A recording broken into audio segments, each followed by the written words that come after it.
Ice up. Ice what?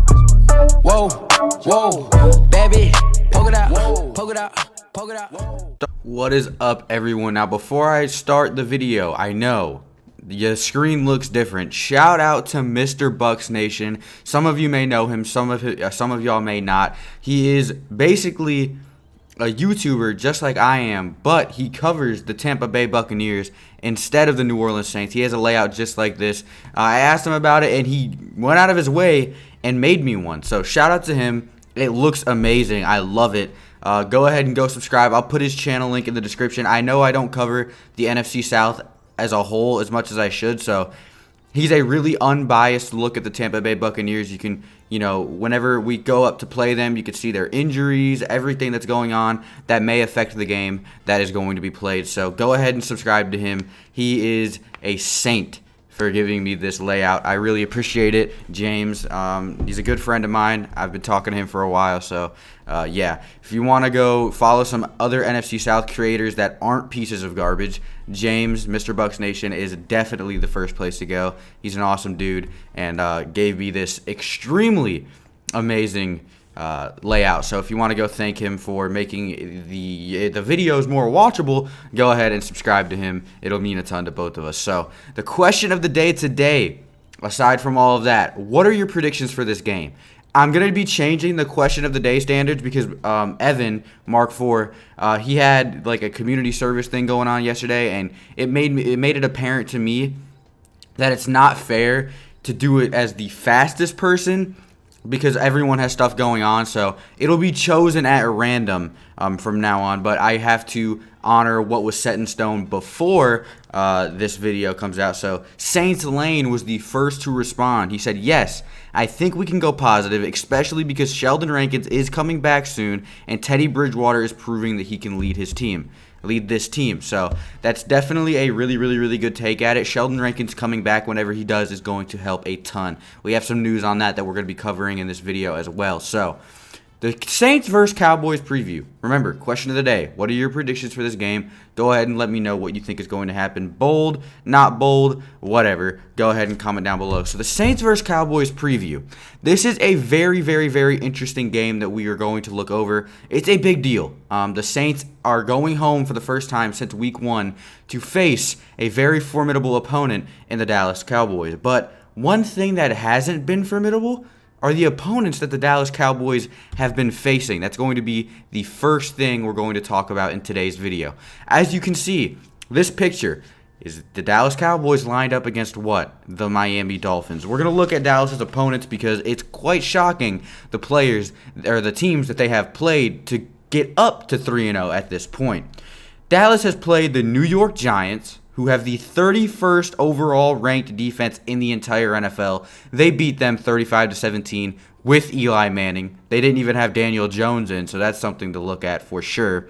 They played the Redskins in week 2, 26 overall defense, 31-21 Dallas. So the New York Giants, who are 1-2, the Redskins, who are 0-3, and the Cowboys also played the Dolphins, who have the 32nd ranked overall defense, have been blown out by everybody they have played. They beat them 31-6, and it wasn't even a flawless victory either. The Dallas Cowboys went up 10 points in the first quarter. Then the offense stalled, and the Dolphins were coming back. They scored 2 field goals to make it 10-6 before halftime. Had the chance to take the lead and fumbled the ball on the 7-yard line. They lost in Miami Dolphins fashion. It could have been a way closer game in Dallas. So that's definitely something we should look at as far as Dallas goes. They have not played anybody as formidable as the New Orleans Saints. This is going to be their biggest test. They haven't played in a hostile environment. They haven't come to New Orleans. Half of the fans at the Redskins game were Dallas fans, and the New York Giants got their crowd got taken out of that game early. The Saints crowd doesn't get taken out. If you're going to this game, we need you to be as loud as you can. Us fans at home, we need you. So definitely, the Dallas Cowboys opponents are something to look at because they haven't played anybody good. They've played complete garbage across the board. Nobody has gotten pressure in Dak Prescott's face, and that's something that's going to change this week. Dak Prescott is playing 2 things he has not played all season: a good pass rush and a very hostile environment. So we're going to have to see how he handles that and how the team handles that, because that's definitely going to be a big deal. Other than the Dallas Cowboys opponents, I want to talk about the New Orleans Saints defense, and this is something that has been inflated beyond belief. Analysts, they understand that the New Orleans Saints defense is much better than it looks on paper. I think on paper we're ranked like the 28th worst defense in the NFL. We all know that's not the case. We have a top 10 pass rush on paper, the statistics show it. A top 10 pass rush, and the defense played amazing in week 2 and 3. It played well enough in week 1. There were some things to patch up, but the New Orleans Saints defense has always started off slow. The Saints defense played amazing in week 2 and 3, as I stated. They held Los Angeles, one of the most explosive offenses in the league, to 6 points leading into the half. That's amazing, and it would have continued had they not been on the field the entire game. That's definitely something we need to look at, guys. Don't bash the defense too much. They were sitting out there all game. Teddy Bridgewater was thrown into the fire. It was a very, very, very, very bad situation for him. He couldn't lead any drives because of the fact that the game plan wasn't around him. It wasn't playing to his strengths. We had to punt every single time we got the ball. Very quick, 3 and out every single time, and the defense was out on that field forever, and they started letting up points, which will happen. The secondary needs to improve, though. That's definitely a big factor. The pass rush has been playing fantastic, but the secondary has been lackluster, and let me tell you why. Marshawn Lattimore has played horrible, and I think despite the circumstances, he's still been playing pretty bad. I know he's played DeAndre Hopkins, that Rams extremely, extremely solid wide receiver core. I get it, okay? I understand. But when you allow 20 receptions, which is the second most in the league, 2 touchdowns, which is, okay, it's not that bad, but the most yards in the NFL, I think it's like 374. He's been targeted 27 times, which is tied 4th in the league, which means quarterbacks are comfortable throwing at him.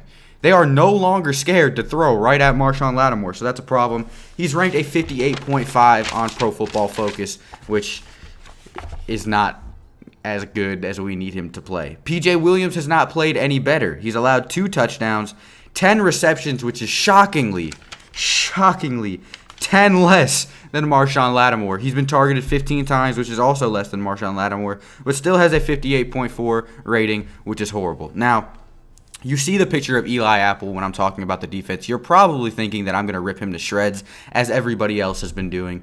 No, I'm not. Eli Apple has been the best corner on this team. I don't want to hear any debate about it. The statistics prove it. Eli Apple, Marshawn Lattimore has been targeted. Let me double check the number. 27 times. Eli Apple's been targeted 8. 8 times. They're scared to throw the ball at Eli Apple. Eli Apple has had 8 targets. He's allowed 4 receptions, no touchdowns, and has a 64.4 rating on Pro Football Focus. I know I'm not a Pro Football Focus head. I don't want to sit here and say, Pro Football Focus. It's the only measuring system I can really gauge at this point to emphasize how horrible the other corners have been playing. Eli Apple's been playing amazing. And I'm not saying Marshawn Lattimore's a bad corner. He has had a huge challenge every single week. I think he does good against Amari Cooper, a banged-up Amari Cooper this week. But I just wanted to highlight the fact that Eli Apple has been the best corner on this team, and the statistics prove it. So we need the Saints defense to step up a bit. The next thing I want to highlight is the injury report. And this is a pretty interesting injury report this week. It's something that I don't really look at injury reports usually, but I'm going to start now that we have this beautiful little setup here. The Cowboys, Tyrone Crawford, defensive end, out. Michael Gallup, who was gashing us last game in Jerry World last year, is out. Michael Gallup is not playing. Dak Prescott has lost one of his favorite targets. Antoine Woods, the defensive tackle, is out as well. So the Cowboys' defensive line has taken some significant blows heading into this game, and against one of the best offensive lines in football, bearing the New Orleans Saints offensive line, that's going to be a problem. It's going to give Teddy Bridgewater a lot of time, and it's going to give Alvin Kamara a pretty clear running lane until he gets to those very, very, very dangerous linebackers that Dallas has. So that's definitely something to look at. The Saints are missing Drew Brees, obviously. Will Clapp is out for some reason. I don't remember exactly what it was. I think it's a hand injury. Traquan Smith is out. And Sheldon Rankins is listed as questionable for the first time this season. It's not doubtful. It's not out. It's questionable. So that's something that we need to really look at, because having a top 10 pass rush without one of the best defensive tackles in the league, getting him back against Dallas, that would be a match made in heaven. So let me know what you guys think about the game. Let me know what your guys' predictions are. Make sure to answer the question of the day. And again, thank you, Mr. Bucks Nation, for coming through with the beautiful format. This is going to be the format for the rest of time. I love it. Thank you so much, man. I really appreciate it. So go ahead and go subscribe to Mr. Bucks Nation. Let him know Nos sent you. Tell him thank you for making the viewing experience a little bit better. So yeah, I really hope you guys enjoyed this video. If you want more videos like this, go ahead and comment down below, and I don't know, give me some suggestions. Even though we're gonna have the same 4 videos formats every week, if you want anything extra, let me know. Predict the game down below. I'm really interested in what you guys have to say, and I'll see you in the next one. Adios, folks. Ballin' like Barkley, wrist so sparkly, internet surfing, feel like I Carly.